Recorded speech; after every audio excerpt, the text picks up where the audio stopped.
Now the setup is in a rural mountain town in the mid to late fall here in Colorado. Down here on the plains, the weather was beautiful. Highs in the 60s, lows in the 30s. You couldn't ask for better weather here. I headed up the mountain about 4 a.m. on my first day. I had about an hour and a half drive and I wanted to get an early start. I had already scoped out the location on Google and I knew it was going to be a challenging setup, to be sure. The residence was in a small cluster development of homes right off of a highway about a mile or so outside of the small town. There were just a few roads in the neighborhood with 2 ingress and egress points, one at each end. The roads appeared to be gravel roads on Google. That's what I expected. When I arrived, I found that the roads were actually dirt roads. Now, if you do a lot of rural surveillance, you know the difference between dirt and gravel roads. Gravel roads afford you some traction in adverse weather. Dirt roads, well, they're dirt roads with little to no advantage for surveillance investigators. They tend to turn to mud real easy with snow and rain. Thankfully, when I pulled in, it was well below freezing, so the ground was frozen. First thing I noticed was there was about 1.5 feet of snow on the ground with about 6 inches of fresh snow. The neighborhood was not plowed at all, and it appeared that the only plowing that they really got was when the 4-wheel drive pickups packed down the snow around the area. After driving by the subject residence, I drove around the neighborhood looking for a place to set up stationary surveillance. It was extremely difficult, but I did find a place where I could pull over a little bit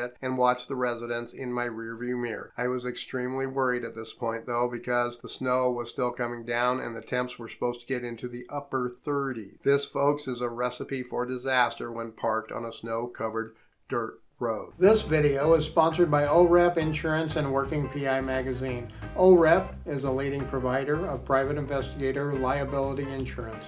Visit orep.org for a quote today. After sunrise, I lost all of my visibility in the rearview mirror due to the sun glare. I also had observed several neighbors observing me and my car sitting there in that precarious spot. I knew I would not be able to maintain this location for stationary surveillance for very long, so I decided to work up a guy's story. In these little mountain subdivisions, everyone knows everyone. They're all watching out for each other, as there are many predators up there, like lions, like bears, and on occasion, surveillance investigators are out there. Now, I keep a rolling and measuring wheel in the back of my car, along with an orange vest, a clipboard, and some other things for accident investigations as well, for guises when I'm on surveillance. After the sun came up, I popped up my orange light on top of my car. I pulled out onto the side of the highway. Now, pulling out was quite the ordeal for me. I almost got stuck trying to get out of my park position. Then I almost got stuck trying to go up the hill to the stop sign at the highway. The highway doesn't have an actual shoulder. There is maybe 2 foot from the outer white line to the side of the mountain. To top it off, the neighborhood is also on a curve, so there is limited visibility for me from oncoming traffic in both directions. Now, I jumped out of my car, I grabbed the few orange cones that I have, and I went back behind my car and I set up the cones to alert oncoming cars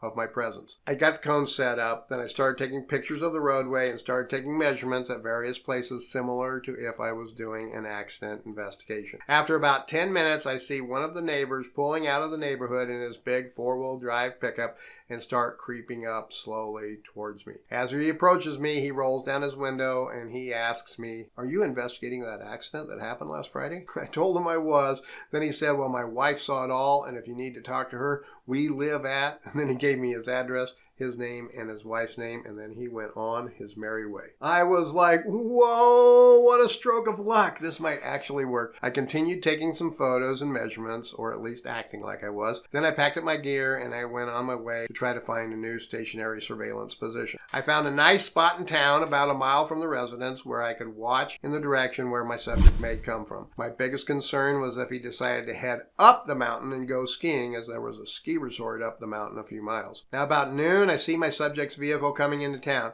Here we go. He goes past me. I throw it into gear, and away I go. The chase is on. He gets up a couple miles outside of town, then he takes a left on a paved county road. I continued following him for about an hour to another little mountain town. This other little town was a little bit larger, and it had a major grocery store in it where I followed him and his girlfriend to. Got good video. He seemed to be walking fine, showed no signs of injury while shopping.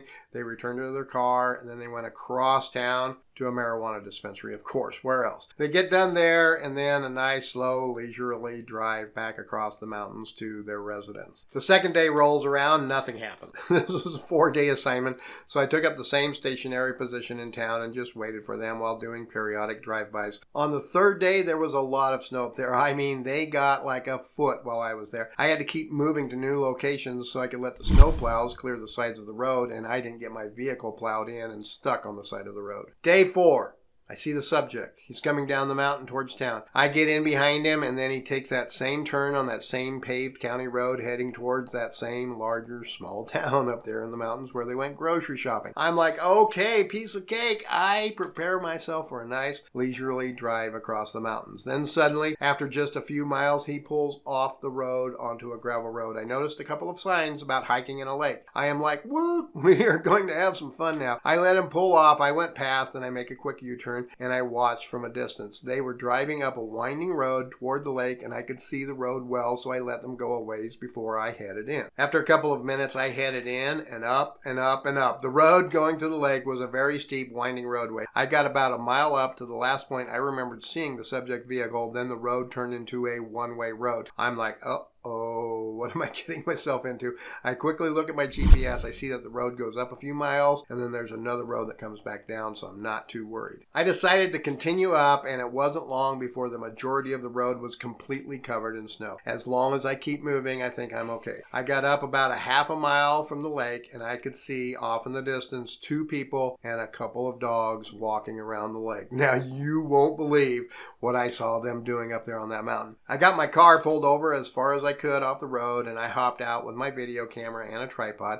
I set it up, I got zoomed in, and yep, it was my subject and his girlfriend, and they were snowshoeing around the lake. My setup couldn't have been better. I decided to stay put and get as much video as I could. After about 30 minutes, they went out of my sight, so I decided to head up and see if I could find another vantage point. Now, one of the scariest moments of my entire life while doing surveillance happened. I got into my car. I started my car. I put my car into drive, and my car started sliding backwards downhill. Yep, backwards. I got it in drive, and it's going backwards down the mountain. I apply my brakes, and my car starts fishtailing on the road. The snow has started to melt on top, which then forms a thin layer of ice, which then makes it impossible for me to get any traction at all. Now, I'm a trained professional, I tell myself. I downshift so I can get my car to at least stop again. I then try to move forward in low gear to no avail. I decided the best course of action is to go back from whence I came. However, there is no way to turn around.